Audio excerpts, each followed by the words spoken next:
I'm Vicky. Yeah. Welcome to today's reaction episode. Yeah. And today you're back with another episode of the making of Eltonjohn. Right now we are in part three. Sorry, we've already done part 1 and 2. So if you've not watched the 2 episodes, feel free to go watch them and then come watch part 3 of it. So let's enjoy exploring Eltonjohn's musical journey. And then this was brought to us by Dan. So thank you so much, Dan, for another episode. We really love this series, so stay tuned, guys. Yeah, and many more series to come. So to stay up with us, subscribe and check on our description of our channel. You will see a Buy Me Coffee link that you can use to request your favorite that you like to be featured on our channel too. It's a way of keeping this going and a way of supporting the channel. So check that link on our channel description together with our Patreon comment link. But for today is the 3rd episode of Eltonjohn on BBC. Let's go.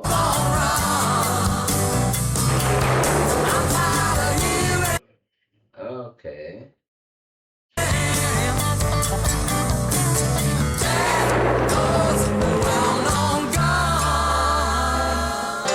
He was someone who was destined to become American, even though he lived in Omby by Spittal in Lincolnshire. From the day I met him, he was obsessed with Americana, the Wild West, Marty Robbins. And to be honest with you, he's never changed.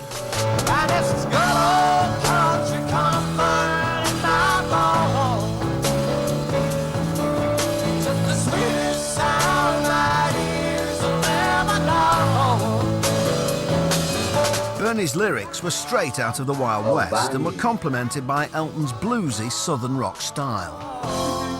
The music was so different. It was a combination. He blocked into that southern thing, the rock thing, the soul thing, but he put his own unique take on all of that music.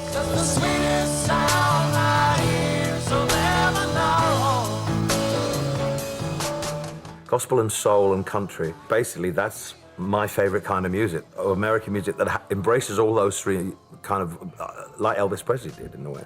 It came from R&B, gospel and country. You fuse those together and you've got a pretty soulful combination. Yes, it is. Got the comfort and that truck is going back home. Yes, it is. Got the comfort and that truck is going back home. If Tumbleweed Connection was their American dream, the next album became a document of their new reality as Elton and his band took to the road. The next song is about traveling in America. Busting at last, and the plane's touching down. Okay. Now, which year are they right now? Because I think our narrator is not telling us which year. Yeah, he's not mentioned the year. The years. And which band is it right now? Is it still it's Elton now? The Elton? But yeah. I didn't see any shift from the other band to the Elton band. Okay, but I think the narrator just saying now Elton was taking his band to another level, but he has not mentioned also the band. The band, yeah. Is it still A hostess is handing. Being on the road was wonderful. He was very well received wherever city we went to. The press were really smitten with Elton John. So it was a very, very happy time. It's a 10-minute ride to the Holiday Inn. Whoa. Boredom's a pastime that one soon acquired. Where you get to the stage, where you're not even tired. We were always in the studio or on the road, and we just got bigger and bigger and bigger. When we were coming over and doing these tours, I was always regarded as part of the band, only I just didn't perform. I was just a hanger-on, man. I don't know. I was sort of a groupie, I guess. I think he was just part of it because he could write most of the Yeah, but he said he couldn't perform. Yes. Slow down, Joe. I'm a rock and roll man. Yeah. It was such a whirlwind that I just don't remember ever having time to sort of breathe and It was just an extraordinary time. Elton became part of a scene that found him rubbing shoulders with many of his rock and roll heroes. You'd go to a party on the Sunset Strip, and I go into the party, and it's Bob Dylan sitting on the piano. You know, all the English bands were coming So into I think town. they are now in the Elton because I've seen Danny there. Yeah. Yes, from the Eltonjohn band. So it was, there's just energy. My second trip, Bernie and I went with Danny Hutton to meet Brian Wilson. So you can imagine, I mean, we met Dylan at the Fillmore East, and he went, I really like that song, Ballad of a Well-Known Gun, and we was like, we couldn't hardly speak. I mean, you have to realize that I was meeting within a period of 2 months some of the greatest names in the world, and it was joyous. Wow. Ever the fan, Elton was in his element, and new friends also brought his first taste of the decadent rock star lifestyle. I became friends with Danny Hutton, who was in Three Dog Night, and I went up to his house. Oh, so Danny was in the Three Dog Night band. Mm-hmm. Yeah. Okay. In Laurel Canyon with his girlfriend June, and had dinner with him and Van Dyke Parks. This is the craziest party that could ever be. Like a little funky Laurel Canyon house with a great vibe. And Elton played piano all night. Oh, wow. I left at 7:30 in the morning. I thought, Really? I've never stayed up till 7:30 in the morning. I was like, I feel really good. And I drove back to the Sunset Hyatt house in my rented car. And years later, Danny said, well, we put cocaine in your food, that's why. So just they put cocaine in his food, that's why he stayed up all night. All night up to 7:30. Imagine you're playing people's piano up to, it's 4 in the morning, 5, 6, they're like, you can see he's still energetic. We all indulged, and he was just part of indulging with us. I might have forgot to tell him. That was intentional, you didn't forget. It was a freewheeling, wonderful time, you know, and I think it certainly didn't hurt him. He went on to be quite successful. We moved on 6 miles. Despite Elton making new friends in high places, his true companion remained by his side, taking everything in as they toured the States. Well, I think Elton was a lot more ambitious than I was. I think I was just riding, along on the back of the saddle. I was definitely the tonto, He may have felt like the sidekick, but new experiences fueled Bernie's writing, ensuring a healthy flow of lyrics for Elton to turn into songs. The songwriting thing's very 50-50. I mean, yeah, he's the artist, but you have to remember he's singing my thoughts. I love getting the lyrics from Bernie. I love seeing what he comes up with. I love going into the room and creating something musical to his imagination. Okay. I've never gotten tired of that. And I just sift through them. There's one here that I've sort of done the other day called Tiny Dancer, which is about Bernie's girlfriend. You look at it, the words, blue jean baby, LA lady, seamstress. And then they are friends, so they easily know each other's thinking, each other's lifestyle, each other's maybe personal life. So if Bernie gives him a lyrics, he will really see, okay, I'm seeing myself in Bernie's life, in Bernie's thoughts. So he could perform it so well because he can relate. Pretty-eyed pirate smile, you marry a music man. Ballerina, as soon as you get to the word ballerina, you know it's not going to be fast. It's got to be sort of gentle and sort of quite slow. They were so different in terms of a songwriting partnership because they never actually sat down together. Like, Lennon and McCartney sat down around a piano or guitar and worked stuff out together. Extraordinary. I mean, when you think about it, when we've been together for 43 years now, Bernie and I. Wow! And still haven't written a song in the same room. Wow, some strong bond. Like for 43 years, and they have never wrote a song on the same room. Like, Bernie writes his own lyrics, and then Elton writes his own lyrics. Like, they can sit together and maybe come up with the same lyrics. And if Bernie comes with a song, I think Elton will just say with it, add his tune and. Of course, yeah. Blue jean baby, LA lady, just for the band. I think there was a substance to him. He was a terrific songwriter, I think, and then Elton could take that music and take that song and put it together in a way that just made it, you know, seem irresistible. Yeah. Ballerina, you must have seen her dancing in the sand. Yeah. We've never had an argument over a song, and that's to his credit, because there must have been instances where I've written melodies to his song that didn't go. I don't tread on his toes, and he doesn't tread on mine. And it's a matter of trust and love, the love we have for each other and respect. Yeah. And you know, if you don't... Commander, welcome back. I love that Yeah. the love and respect they have for each other made them to be good partners. Yeah, like they have never quarreled on a release. Yes. Yeah, wow. Hold me closer, tiny dancer. Count the headlights on the highway. Lay me down in sheets of linen. You had a busy day today. Oh. Elton and Bernie had mastered the art of the rock ballad, but in late 1971, there weren't many sensitive singer-songwriters on top of the pops. Here is the only group to have 2 #1s last year. You saw them singing on Christmas Day, and here's the other one, T-Rex and Get It On.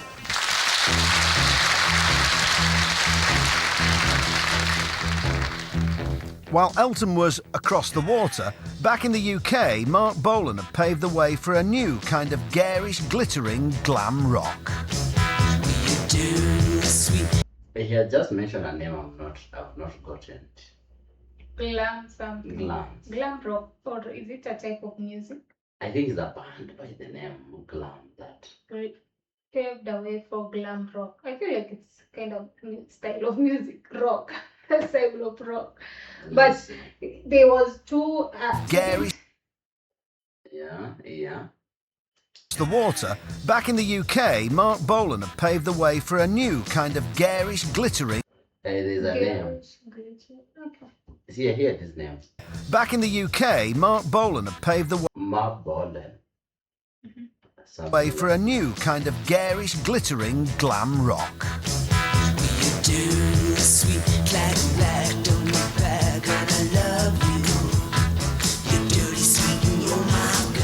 And Elton had his own glam side, just itching to get out.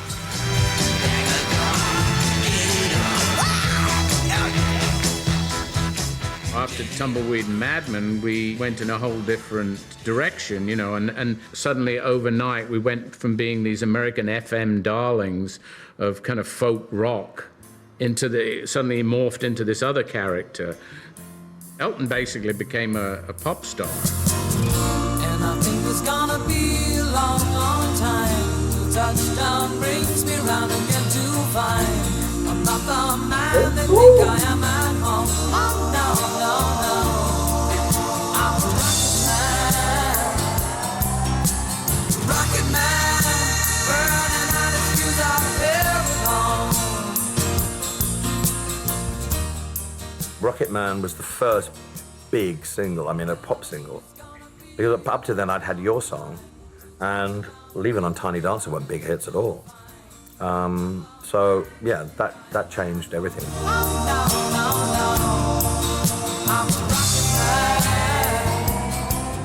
He loved it. He loved it. He had money to spend. You see his wardrobe started to become more, you know, embellished. You know, so, oh no, he took it all in his stride. This is what he'd wanted. He'd always wanted to be a star. Yeah, I'm wondering, you know, the way Elton dresses, what about his wardrobe?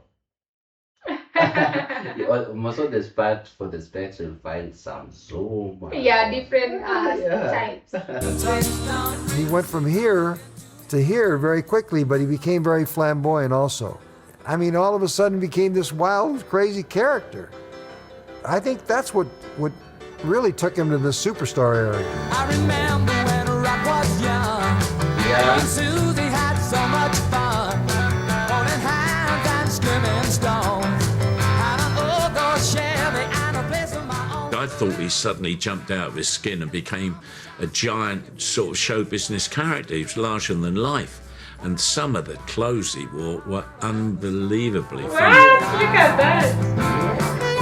So they're all his styles, like dressing styles are quite unique. What is the wardrobe? This is probably the most outlandish one.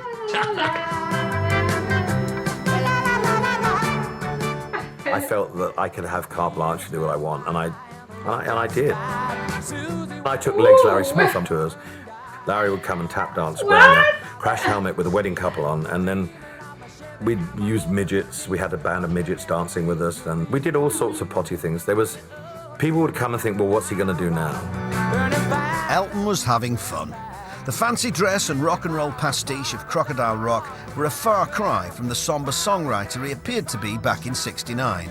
And it wasn't to everyone's taste. I shook my head and rolled my eyes and thought, okay, I don't know if I thought maybe he'll grow out of this, he'll move on.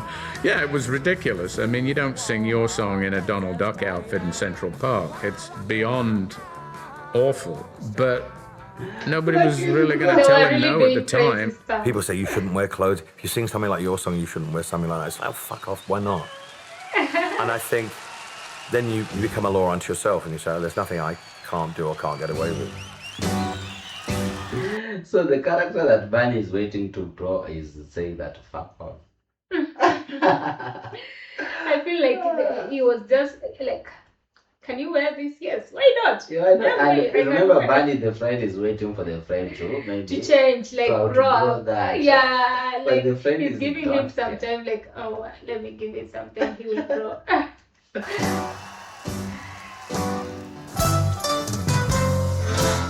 When he took off, it was at the same time that the music business as a whole was taking off. It was just like a kind of rocket, just going whoosh. Everything was getting bigger, more and more money was being made by everybody, and nothing was denied you.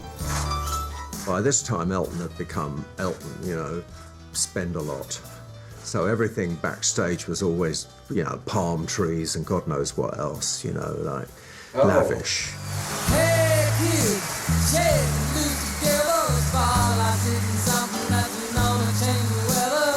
We had this one private plane, it's called the Starship. It had a sitting room with a fireplace in it, and it had a bar on it with an organ. Elizabeth Taylor was on there one time. Elton was in the back, resting. That's him in his bedroom on the plane. I mean, see how big the bed is. I mean, it took, the whole back of the plane. And somebody started playing the organ. And shouts out, shut that racket up. And he came out, and it was Stevie Wonder playing the organ on our jet. It's just insane.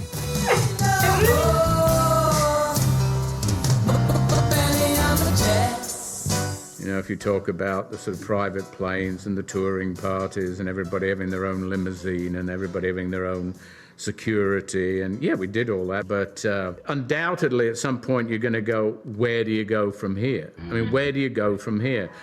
In the space of 4 frenetic years, he has come from total obscurity to 3 Rolls Royces in the garage of a house named Hercules. 4 years, 6 million records, and then they stopped counting. 4 years of moving relentlessly across the never-never land of sudden wealth, instant failure, on a train that never stops except to throw people off. At the height of his powers, every night was Saturday night for Elton, and there was no let up from the relentless live shows. Right, I want all of you to sing along with me, come on.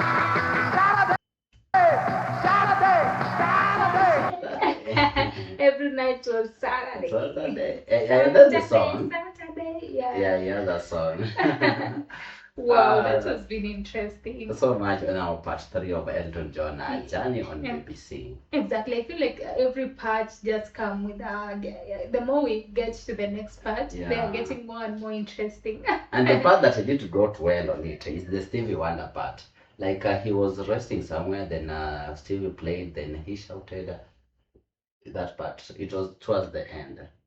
If you guys go to Elton, remember you know the story about it, you can tell us more about it. I think they were shooting a song, The Jet or something. Yeah. So I think they were telling a story of how now the video came up. There was a photo they took when he was lying on the bed. So I think they were telling a story of how the photo came out.